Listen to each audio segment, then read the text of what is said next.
Okay, my friend, this is part 2 of the series around beating the menopause brain fog, where I'm sharing how I use some simple systems to organize myself and the rest of my family to beat that menopause brain fog. If you find yourself forgetting events, if you walk into a room and forget where you've put your keys, this is definitely the episode for you. Make sure you have checked out part 1 because it's really important to put your own oxygen mask on first before you start organizing everybody else. So go grab a pen and paper and we're going to get started. Hey friend, welcome to Rest, Fuel, Move. I'm your host SJ. I'm an outspoken Christian women's health advocate, productivity guru, daughter of the king, and a 40-something mum to a sassy, independent daughter. I'm here to arm you with the knowledge you need to better understand your body and mind so that you can live a life free of diets, fitness fads, and comparison. If you are ready to finally lose weight sustainably, to learn how to consistently make the best choices for your health, follow a simple eating plan, and finally enjoy your exercise routine, all while keeping God at the centre of it all, then this is the podcast for you. Friend, grab your Bible, fill up your water bottle, and lace up those shoes. It's time to get fit. Okay, we are well and truly in the thick of getting back into the routine for school. And that comes with like a million emails, a whole list of new clothes and shoes and getting organised. And it can feel really, really stressful. And if you combine that with the wonder that is brain fog, which comes as part of the perimenopause journey, then that can be really, really challenging. And I just want to say, please, if you haven't listened to part 1, go back and listen to the previous episode, because I really am all about making sure that you have your own oxygen mask on first, because you need to make sure that you're looking after you before you can look after everybody else. And ultimately, that is what this podcast is all about, is about these real fundamental things of resting ourselves, reducing stress, and fueling our body with the right foods, and then moving our bodies in the right way to enjoy our life, to make the most of our lives, to be the most energetic, best version of you. And part of reducing stress is making sure that you have a system in place for remembering stuff and making sure that things get done. Because I'm sure you're a busy mum, a busy woman like I am, and there's lots and lots of things going on. And you are probably juggling your work, you're probably juggling your kids, you're probably having to make sure that everybody else is organised and there's food in the house and all of these things. And it can be really, really stressful when you are trying to get all of that done, and it just feels like your brain has stopped working and it's turned itself off. And in the previous episode, we were looking into, and we spoke briefly about why that happens in menopause, like what is going on, how the hormones are impacting our brain, our cognitive ability. And actually, brain fog really is a key sign and symptom of perimenopause. And there are so many women out there who will reach a certain point in their lives where they've been managing, and this was absolutely the story for me. I had my daughter, I went back to work, I was, looking after everything in the home, and then about a year ago, everything that I was doing just felt really, really hard. And of course, life is busy, life is stressful, and it's very easy to put this sort of brain fog down to stress. But if it's something that you feel like you're struggling with, I was constantly going into a room and forgetting where things were. And I was forgetting why I was there. I was losing my keys all the time. It was just so frustrating. So what we need to do is to basically give ourselves the best chance that we can by having really, really solid systems that we know we can rely on when it comes to making life easier for ourselves and having these routines and systems in place so that they can help us. So today's episode, we're going to be talking about the systems that I use when it comes to my family. And in my household is Tim and my daughter Chloe. So I'm going to be talking about how I kind of like the system that I have to organize this household, the people that are living with me. Okay, let's talk about step one. And step one is making sure that everybody is where they need to be at the right place at the right time. And the way that I do this is similar to the comments that I made in the first episode. And one of the tools that I use to organize myself is Google Calendar. So once you've set up your Google Calendar for you and you've put in your appointments, your meetings, like all of the places that you need to be in Google Calendar, you then get your husband to get Google Calendar. Then his job is to then make sure that all of the places and appointments that he has need to be in the calendar. And you can either do this like a week in advance or 2 weeks in advance, or you could look ahead and do a whole month. I think a whole month is really effective. And as we're at the start of the month, if you're listening to this as this comes out, now really is a great time to do it because like people are going back to school, we're into new routines, we're looking ahead. You could even do like 3 months ahead. I think there's an awful lot to be said about 90 days and looking ahead like through a quarter, which is one of the reasons why the Health and Fitness Challenge that I invite you to be a part of is 90 days, because within that 90 days we're looking at all of the appointments, all of the holidays and events and things that are coming up, and those go into the planner that you get as part of the 90-day health and fitness program. And by the way, if you have not got your spots on that program yet, please go and do it. Part of the program is weekly group coaching where we jump onto Zoom. I share some knowledge, some hints and tips with you.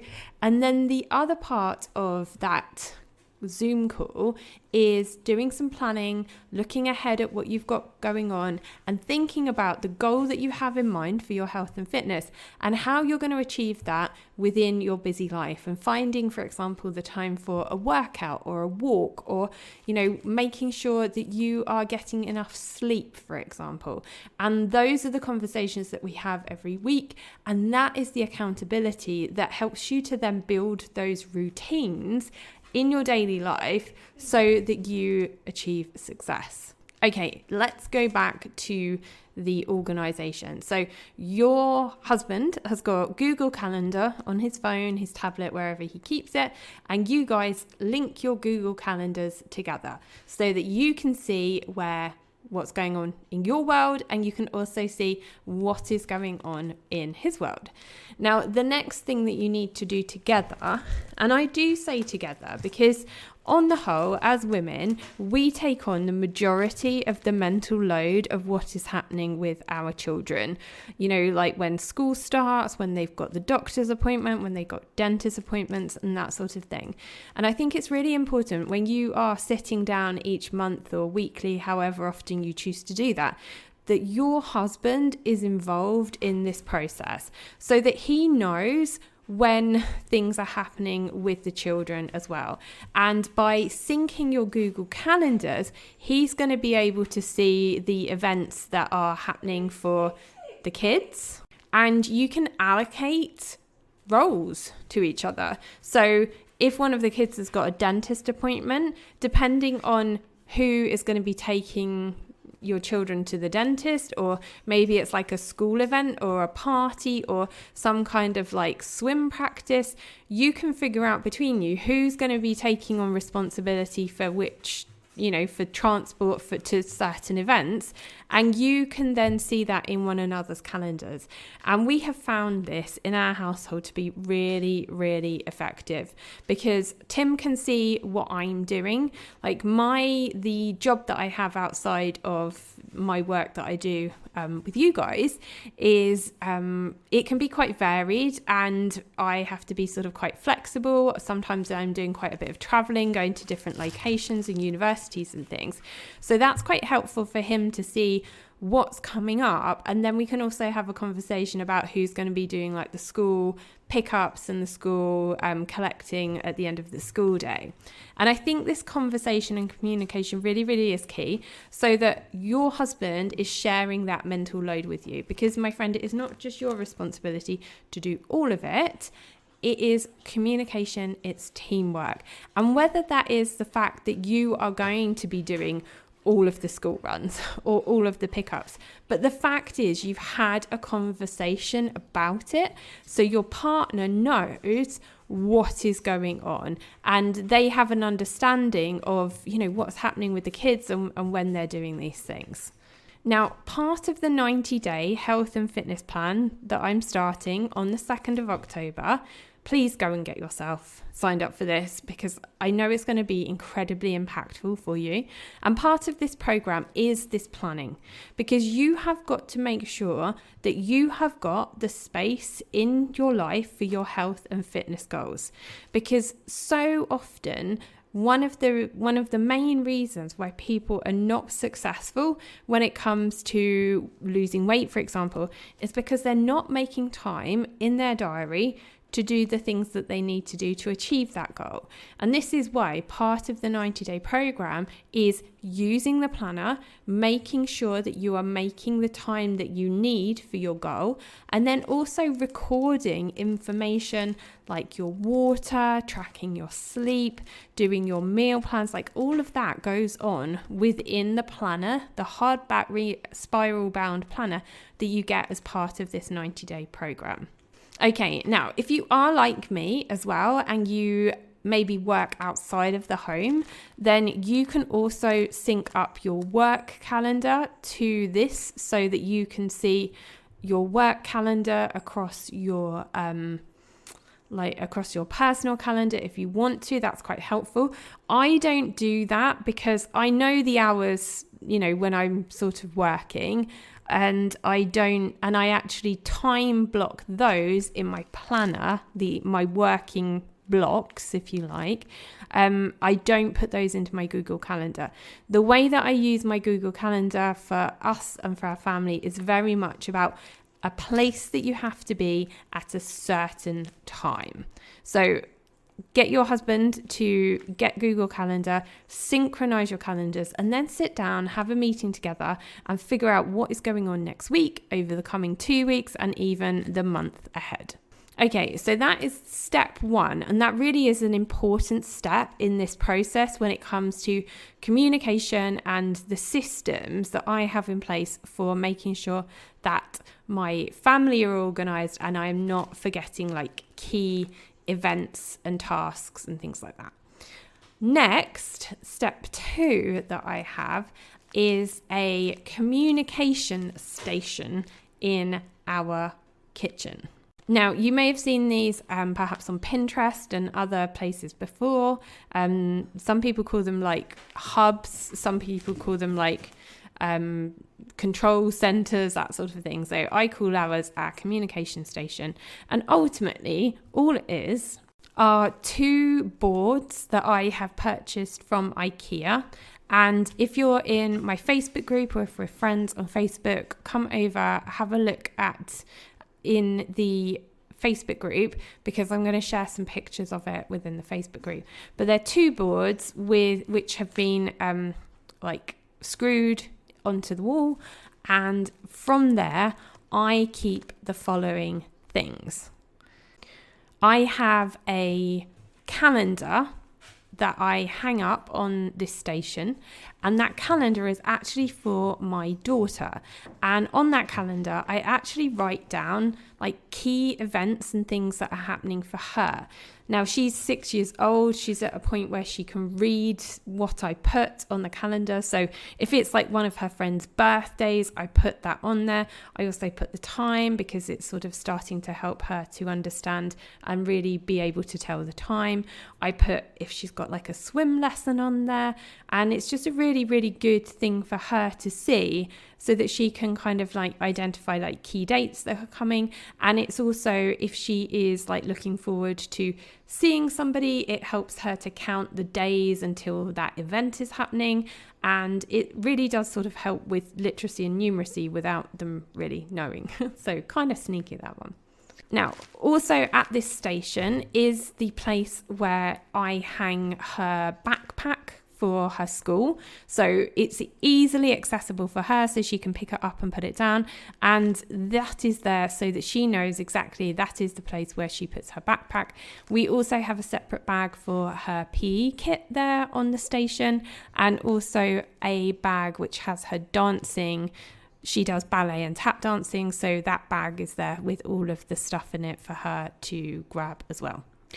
On this board, I also have these really cute clip-on boxes, and in the boxes I have things like hair bobbles and hair clips and all of the things that you might need like in the morning to get out the door to go to school. And this is also the place where we, Tim and I, hang our car keys, and it also has a couple of racks on it that we can put our post. So you know when you kind of like pick up your post and you like put it on the table, or you know it ends up like collecting in a counter. It's just kind of like a tidy way to store your junk mail. And then I go through it periodically and chuck stuff out, obviously. So this communication board, hub, whatever it is that you want to call it, is so important to me, particularly when it comes to the mornings, because I know that everything that we need for school to get out the door is in that place.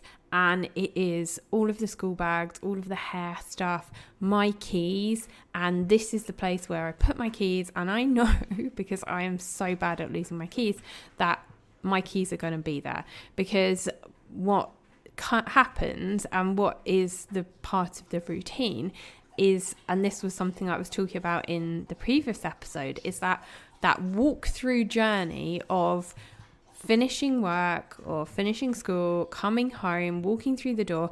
Where are you going to put things? And this is really, really key for us, because we come through our front door into our hallway, and then we go into, like, we've got quite a big sort of kitchen, diner sort of room.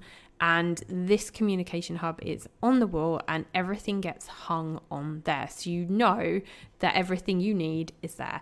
And that just makes, like, it just takes so much stress off your place in the mornings when you are trying to get out the door and go to school.